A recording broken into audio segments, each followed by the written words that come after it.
Karimnagar municipal ఎన్నికల్లో ఉద్రిక్తత చోటు చేసుకుంది. పోలింగ్ ప్రశాంతంగా సాగుతుందనుకున్న సమయంలో నోట్ల కట్టలు కలకలం రేపాయి. 28వ డివిజన్ కిసాన్ నగర్లో బీఆర్ఎస్ అభ్యర్థి డబ్బులు పంచుతున్నారన్న ఆరోపణలతో పోలీసులు రంగంలోకి దిగారు. అభ్యర్థిని అదుపులోకి తీసుకుంటుండగా ఎమ్మెల్యే గంగుల ఎంట్రీతో సీన్ ఒక్కసారిగా మారిపోయింది. అసలేం జరిగింది? కిసాన్ నగర్లో పరిస్థితి ఎలా ఉందో ఇప్పుడు చూద్దాం. కరీంనగర్ మున్సిపల్ ఎన్నికల పోలింగ్ వేళ 28వ డివిజన్లో హై టెన్షన్ వాతావరణం నెలకొంది. కిసాన్ నగర్లో పోలింగ్ బూత్కు సమీపంలోనే ఉన్న తమ డివిజన్ కార్యాలయం వద్ద బీఆర్ఎస్ అభ్యర్థి ఓటర్లకు డబ్బులు పంచుతున్నారన్న సమాచారంతో పోలీసులు మెరుపు దాడి చేశారు. ఘటనా స్థలంలో బీఆర్ఎస్ అభ్యర్థి కుర్ర తిరుపతితో పాటు ఆయన అనుచరుల వద్ద పోలీసులు నగదును స్వాధీనం చేసుకున్నారు. వెంటనే అభ్యర్థిని ఆయన అనుచరులను అదుపులోకి తీసుకునే ప్రయత్నం చేశారు. విషయం తెలుసుకున్న స్థానిక ఎమ్మెల్యే గంగుల కమలాకర్ హుటాహుటిన అక్కడికి చేరుకున్నారు. పోలీసుల తీరుపై తీవ్ర ఆగ్రహం వ్యక్తం చేశారు. తమ అభ్యర్థి అరెస్టును అడ్డుకున్నారు. అధికార కాంగ్రెస్ పార్టీ ఓటమి భయంతోనే కావాలని తమ అభ్యర్థిపై బురద జల్లుతుందని గంగుల ఆరోపించారు. ఎమ్మెల్యే జోక్యంతో అక్కడ కాసేపు ఉద్రిక్తత తోపులాట జరిగింది.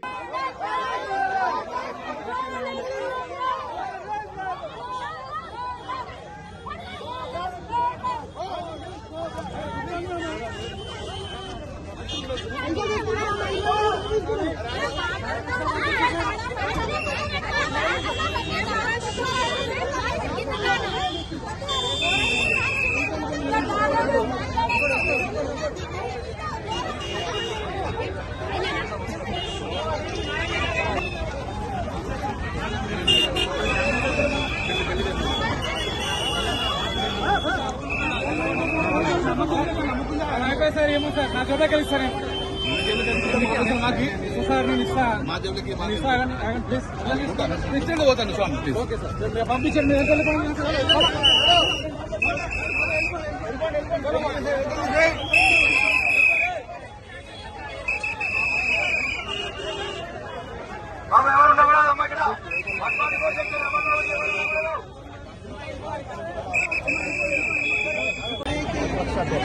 కాంగ్రెస్ పార్టీ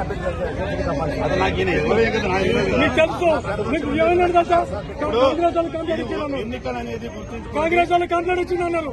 మీరే చెప్పారు కదా ఎన్నికలను గుర్తించుకోండి. ఎన్నికలలో ప్రచారం దగ్గర ఓటు జరిగేటప్పుడు ఎందుకంటే అధికార పార్టీ ప్రతిపక్షంలో ఎక్కడ కూడా ఇండికేషన్ ఉండద్దని జెండా వేసుకోవద్దని ఎన్సీసీ నామ్స్ ఉన్నాయి. జెండా వేసుకుంటాం నాకు ఎలా జెండా సరే జెండా అని చెప్పి మీరు సపోర్ట్ ఇస్తామని చెప్పారు. మీరు తప్పు ప్రచారం అని మీరు నాకు మీద కక్ష పెట్టారు.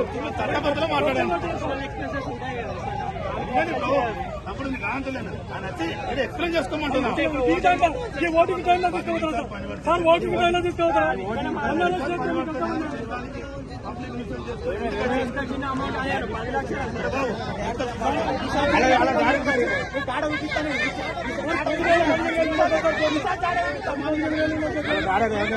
ఓటింగ్ ఊడిపోతారు వాళ్ళు. ఏం చేయట్లేదు. ఏం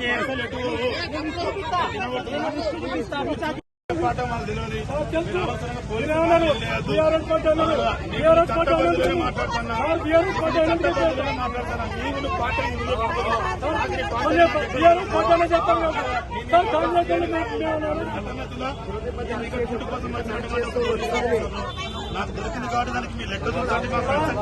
మా దగ్గర కాదు పోలీస్ స్టేషన్ లిమిట్స్ వస్తుంది. దాంట్లో పోలీస్ స్టేషన్ జాగ్రత్తగా అప్పచెప్తాను. లెక్క చూడండి.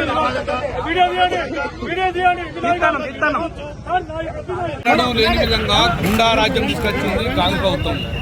ఎక్కడో ఈ కాంగ్రెస్ అభ్యర్థి ధర్మాన్ని నుంచి వచ్చిన వ్యక్తి వచ్చి అరాచకాలు సృష్టిస్తాడు. అరాచకాలు సృష్టించుకుని గుండాలను తీసుకొచ్చి కొట్టించుడు, గుండాలు గుంజుకొచ్చే పరిస్థితి వచ్చింది. నా జీవితంలో కరీంనగర్లో ఇక్కడ చూడలేదు. ఇంక్లూడింగ్ కరీంనగర్తో పాటు ఈ కిసానాల ప్రశాంతమైన వాతావరణంలో గుండా చేసుడు. ఇప్పుడు గెలవక ముందే గిట్టేస్తుండు. ఇక్కడ కూడా మన ఆర్ఎంపీ డాక్టర్ మనోహర్ ఆయన కూడా చంపుతా అంటుండు, కొడతా అంటుండు. ఎక్కడిది రాజకీయము, ఎక్కడ ఇటువంటి కల్చరు? నేను ఒకటి చెప్తున్నా, ఇంతవరకు ఇలాంటి కల్చర్ లేదు. గెలవక ముందుకి ఇంత అరాజ్ చేస్తాడు. గెలిచినాక మీ ఆస్తులు భద్రత ఉంటుందా? మీ యొక్క గుండాయిజానికి దయచేసి చెప్తున్నాము. కుర్రా తిరుపతి అనే వ్యక్తి సిన్సియర్ అభ్యర్థి, మంచి అభ్యర్థి. ఆయన 10 సంవత్సరాలు కాపాడుకున్నాడు. ఎక్కడ అరాజ్మెంట్ జరిగిందా? ఈ వ్యక్తి అరాజ్మెంట్ చేస్తే రేపు పరిస్థితి ఎట్లుంది. అందుకే మంచి వ్యక్తిని కుర్రా తిరుపతిని ఇప్పటికైనా గెలిపించాలని చెప్పి మనస్ఫూర్తిగా కోరుకుంటున్నాను. Police go back!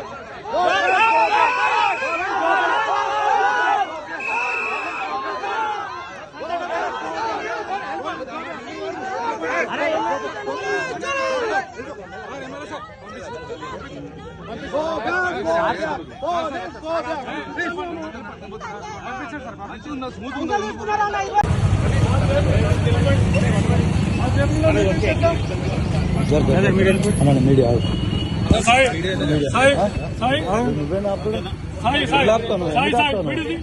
ఎందుకు ఆపుతాను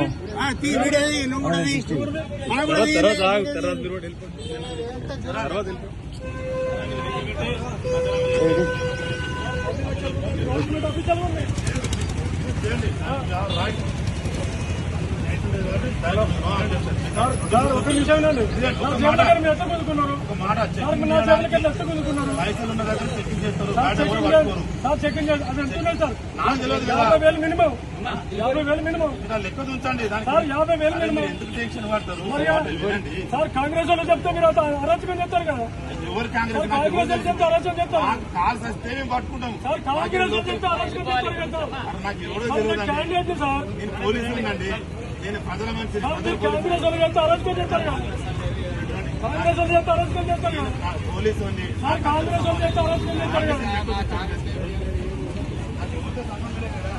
కాంగ్రెస్ వాళ్ళు చెప్తే అరాచకం చేస్తారు కదా నాకు ఎవరు చూస్తారు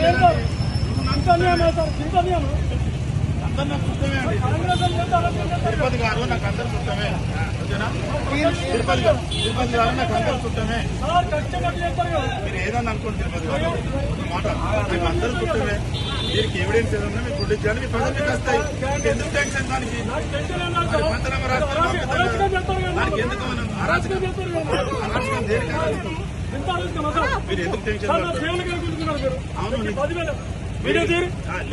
ఎక్కడ తీస్తాం మీరు మీరు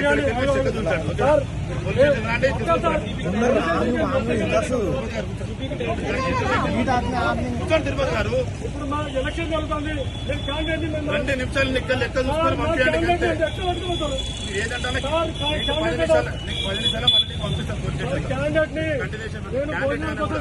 నిమిషాలు టెన్షన్ పడుతున్నావు అరే వినండి కాంగ్రెస్ గవర్నమెంట్ వచ్చింది అంటారు పోటీ చేసి తప్ప మా భోజనాల కోసం పెట్టుకున్నా మీరు గవర్నమెంట్ ఆఫీసర్ గా 10 లక్షలు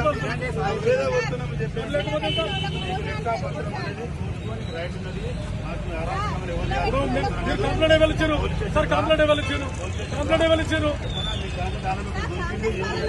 ఏది నాకే సంబంధం ఆయన వ్యాపారం చేసుకుంటారు కావచ్చు నాకేం చేసుకొని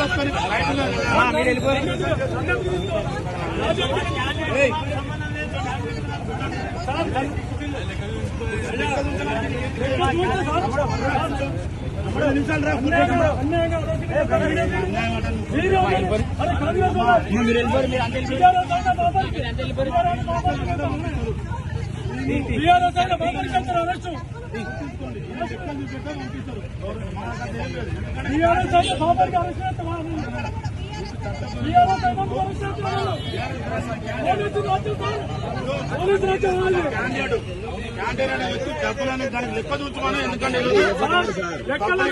ఓటర్లను ప్రొవైడ్ చేసే అవకాశం